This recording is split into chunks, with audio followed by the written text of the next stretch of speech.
Jetour X95 bahaybat mashinani shokolad narxga qo'yib yuboryapmiz. Akalar tez bosib yuboradigan joyi. Sababi bu oilaviy 7 kishilik mashina hisoblanadi. Panorama tomlari bor, sidinalar, latali, qishda sovqotmaysiz.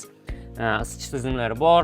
Bu mashinamizda akustika tizimi eksklyuziv degan akustika tizimlar o'rnatib qo'yilgan ekan.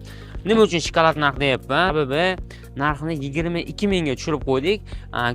Biz ko'rgan joyda kichkina metinalar bor ekan. Bagajda kraska bor, bemalol tekshirib ko'rsata olasiz. Qolgan joylari yaxshi dedilar. Mana shu joyda ozgina chiziq tushib qolgan joyi bor ekan.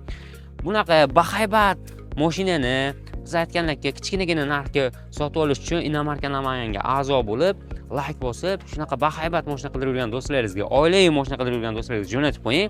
Shina o'lchamlari keladigan bo'lsa, 20 razmerdagi shinalar to'qib qo'yilgan ekan. Bu mashinamizni rasxotiga keladigan bo'lsak, gavdasi katta bo'lgani bilan rasxoti unaqa katta emas, 7-8 litrgacha rasxot qiladi dedilar. Mashinamiz benzinda harakatlanar ekan.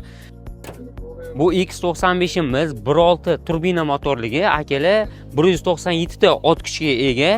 Shahar sharoitida 7-8 litrgacha yoqilg'i rasxot qiladi. Hozirgi kunda O'zbekiston bozorida bunaqa Jetourlar, Xitoy mashinalari umuman olganda bozor sekin egallab kelyapti. Sababi bularning qulayligi ham narxida bo'lyapti, ham ekonomik rejimligida bo'lyapti. Mashinani salon holatlari go'zal tutilgan, nakitkalar to'qib qo'yilgan ekan.